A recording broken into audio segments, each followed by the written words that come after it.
جی بالکل، بلوچستان ایک مرتبہ پھر دہشت گردوں کے نشانے پہ جعفر ایکسپریس کو گزشتہ روز سے یرغمال بنا کے رکھا گیا ہے۔ مسافروں کے اس تک میرے ساتھ نواب زادہ جماعت ثانی موجود ہیں۔ کل انہوں نے ٹویٹ بھی کیے اور اس میں آل پارٹیز کانفرنس بلانے کا بھی مطالبہ کیا ہے۔ نواب زادہ صاحب یہ بتائیے گا کہ بلوچستان کے حالات بد سے بدتر ہوتے جا رہے ہیں، شاہراہوں پہ آ جاتے ہیں، اب ٹرین پہ قبضہ کر لیا گیا ہے، تو کیسے ان معاملات کو دیکھا جائے، کیسے نپٹا جائے دہشت گردوں سے؟ دیکھیے جی، سب سے پہلے معاملات کو سمجھنے کی ضرورت ہے کہ جو ٹیررسٹ اٹیکس ہوتے ہیں ایک سسٹمیٹک طریقے سے ہوتے ہیں۔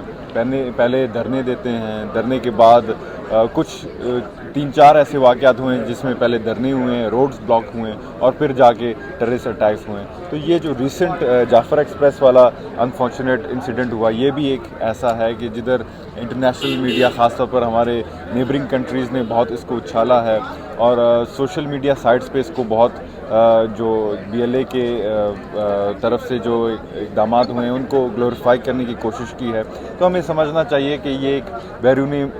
جو ملک ہے اس کا ہاتھ اس میں ہے، لیکن جہاں تک ہماری کارکردگی ہے ہمیں اس پہ بھی افسوس ہے کہ فیڈرل گورنمنٹ سے ہم نے بارہا اپیل کی ہے کہ دہشت گرد کو دہشت گرد کی طرح ٹریٹ کریں اور آئینی ہاتھوں سے اس کے ساتھ نپٹیں۔ تو بارہا ہمارے رونے دھونے کے بعد بھی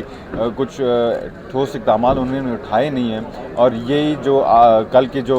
انسیڈنٹ ہوا ہے یہ اس کا رد عمل ہے۔ تو ہمیں چاہیے کہ سب اسٹیک ہولڈرز ان کیمرہ بیٹھ کے اس پہ بریفنگ لیں اور اپنے اپنے جو پولیٹیکل رائے ہے اس پر بھی بات کریں، اور خاص طور پر دہشت گرد کو ہمیں دہشت گرد کے نظر سے دیکھنا چاہیے اور اس پہ کوئی کمپرومائز نہیں کرنی چاہیے کہ خدا نخواستہ ہم دہشت گرد کے ساتھ نیگوشیٹ کریں۔ نیگوشیٹ نہیں ہو سکتا، اور انہوں نے کل جو بچے ہیں، ہمارے مائیں ہیں، ان کو ڈال بنا کر ایک واضح پیغام دیا ہے کہ وہ پاکستان کو تسلیم کرنے کے لیے تیار نہیں ہیں۔ تو ہمیں بھی چاہیے کہ ہم ان کو محسن نقوی کوئٹہ گئے تو انہوں نے کہا تھا دہشت گرد ایک SHO کی مار ہے، اس پہ کافی تنقید ہو رہی ہے، وہاں کوئٹہ کے لوگ تنقید کر رہے ہیں کہ ہمارے لوگ جو ہیں وہاں پہ یرغمال بنے۔ محسن نقوی کے میرے خیال سے یہ چیزیں چڑھی ہوئی ہیں اس سے۔ میں نہیں سمجھتا کہ محسن نقوی اس میں کچھ رول ادا کر سکتے ہیں، تو لہٰذا پرائم منسٹر صاحب کو ڈائریکٹلی انٹروین کرنی چاہیے، سیکورٹی فورسز کے آرمی چیف کو ڈائریکٹلی انٹروین کرنی چاہیے کہ اس پہ ایک سیریس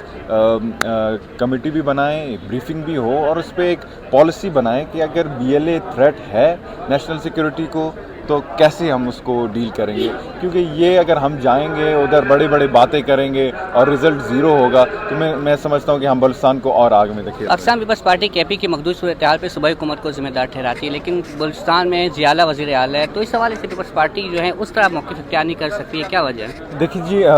سیکورٹی اگر نیشنل سیکورٹی کی اگر ہم بات کریں تو دونوں کا اوپر ملبہ گرتا ہے، جو ہے فیڈرل گورنمنٹ بھی ہے، پروونشل گورنمنٹ بھی ہے۔ یقیناً ہمارے صوبائی گورنمنٹ میں بھی میرے خیال سے کمزوریاں ہوں گی، لیکن جو ہمارے سیکورٹی فورسز ہیں انہوں نے قربانی دی ہے، آج بھی وہ ریسکیو اینڈ آپریشن میں ہیں۔ تو ہمیں چاہیے کہ دونوں اطراف سے کہ ہم ایک پیج پہ ہوں، فیڈرل اور صوبائی گورنمنٹ، تاکہ جو ہمارے لوگ ہیں وہ پریشان نہ ہوں، کیونکہ ہمارا جو نارمل لوگ ہیں، لوکل لوگ ہیں، وہ زیادہ پریشان ہو رہے ہیں۔ آپ سمجھتے ہیں آج کارروائی کو معطل کر کے بلوچستان پہ بات ہونی چاہیے تھی، اپوزیشن نے مطالبہ کیا لیکن بات اس طرح ہو نہیں سکی؟ بالکل، یہ ایک بہت افسوس کی بات ہے کہ ایک اتنا بڑا واقعہ پیش آیا ہے بلوچستان میں، اور بلوچستان جل رہا ہے، اور ہم جو ہیں وہ کویشچن آنسر پہ لگے ہوئے ہیں، تو بہت افسوس کی بات ہے۔ اور مجھے لگتا ہے کہ ہم بلوچستان والوں کو یہاں شاید بھکاری سمجھا جاتا ہے، یا تو خیرات خور سمجھا جاتا ہے، یا ہمیں سیریس نہیں لیا جاتا، تو بہت افسوس کی بات ہے۔ اور مجھے لگتا ہے کہ اگر یہ رویہ ہمارے ساتھ بلوچستان میں رہا تو ان دا فیوچر مجھے لگتا ہے کہ بلوچستان میں پارلیمانی سیاست کوئی نہیں کرے گا۔ بہت بہت شکریہ جماعت ثانی صاحب۔ ہمارے ساتھ جماعت ثانی موجود ہے، ان کا کہنا یہ تھا کہ بلوچستان کے معاملات پہ صوبائی اور وفاقی حکومت کو ایک پیج پہ ہونا چاہیے، تبھی مسائل کے حل جو ہے وہ نکل سکتے ہیں۔ بہت بہت شکریہ، اللہ حافظ۔